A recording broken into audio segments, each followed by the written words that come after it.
与中国特使会晤以后，俄罗斯开出停火条件，有一种论调出现，认为中国首次调停失败了。大家好，我是肖银华。俄罗斯与我国特使理会会晤以后，提出了停火要求。根据媒体报道，俄罗斯副外长米哈伊尔·加鲁金在近期公布的采访中提出和解方案。第一，乌克兰武装必须停止敌对行动，西方停止运输武器。第二，乌克兰要保持中立。第三，承认新的领土现实。第四，宣布俄语为国语。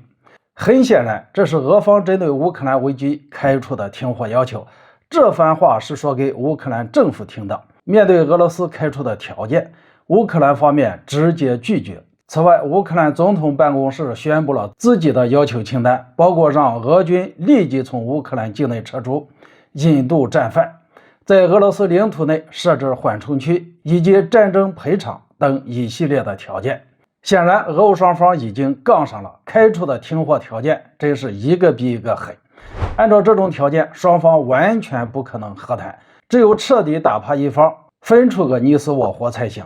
正因为如此，当俄乌双方的表态发酵以后，有一种论调出现，认为中国首次调停乌克兰危机失败了。问题来了，我国首次调停真的失败了吗？对于这个问题有不同的看法。像乌克兰危机如此错综复杂的事情，怎么可能中国一出手就能调解成功呢？真有这么简单，也不会打了1年都看不到停火谈判的契机。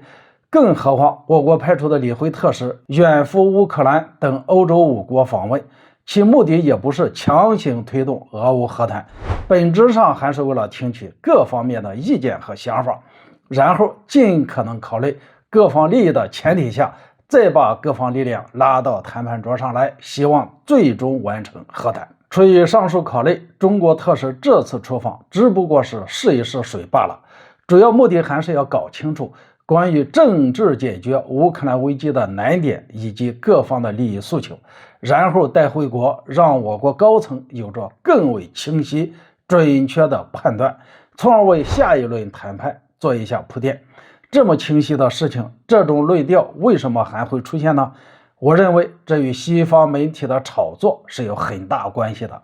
大家清楚，以美国为首的美西方集团，他们不愿意看到俄乌和解，因为这场冲突就是他们一手挑起来的，在没有达到目的之前，他们是不可能放弃这张牌。在这种背景下，看到中国主动进行调解，美国及其盟友小弟也是看在眼里，急在心里，生怕被中国调解成功了，所以不断使出阴谋诡计，阻挠和谈进程。比如说，美国《华尔街日报》在5月26号就曾发布新闻，声称中国特使为了让俄乌立即停火，居然承认俄罗斯继续占领乌克兰的领土。很显然，这又是一次颠倒黑白的抹黑攻击。以中国中立的立场，怎么可能开出这种条件呢？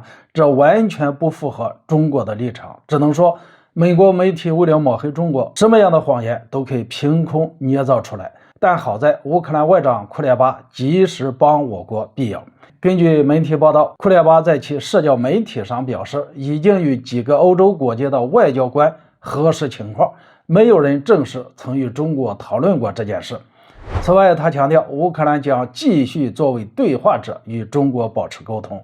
但是很有意思的是，直到目前为止，美国《华尔街日报》都没有修改错误的措辞，也没有向外界道歉，仿佛这件事没有发生过。说明了什么呢？